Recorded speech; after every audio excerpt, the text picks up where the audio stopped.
अस्सलाम वालेकुम भाई, कैसे हो? उम्मीद है आप सब ठीक होंगे। खैरियत से। मेरा नाम मोहम्मद अदनान। तो आज भाई सुबह सुबह उठा हूँ और मैं सोच रहा हूँ कि यार आज जो व्लॉग बनाएंगे उसके अंदर हम लोग रुकेंगे नहीं रुकेंगे साला भाई, झुकेगा नहीं साला भाई, रुकेगा नहीं साला। लेकिन बात उसको छोड़ो भाई, मैंने थंबनेल के अंदर लिखा होता रुकना नहीं है भाई। इंशाल्लाह मेहनत कर रहे हैं, ठीक है। कामयाबी कहाँ जा रही है? कामयाबी कहीं भी नहीं जा रही, हम उसके पीछे चल रहे हैं। जब तक उसके आगे कोई चीज़, कामयाबी के आगे कोई चीज़ आएगी वो रुकेगी और हम उसके पास चले जाएंगे भाई।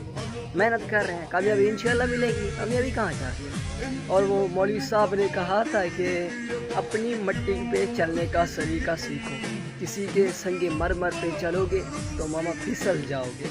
बात तो वही है भाई। और सुबह सुबह उठा, मैंने कहा यही एक व्लॉग बनाते हैं और इंशाल्लाह उसके बाद अगर व्लॉग को मैं लंबा करता हूँ, मेरे व्लॉग 1-2 मिनट के होते हैं, अगर मैं उनको लंबा करूँगा ना तो आप लोग स्किप करके जाओगे और मेरे वीडियो को नहीं देखोगे यार। उसके बाद यूट्यूब मुझे कोई फ़ायदा नहीं देगा भाई। मिलते हैं किसी नेक्स्ट व्लॉग के अंदर, मुझे दीजिए इजाज़त। अल्लाह हाफिज़।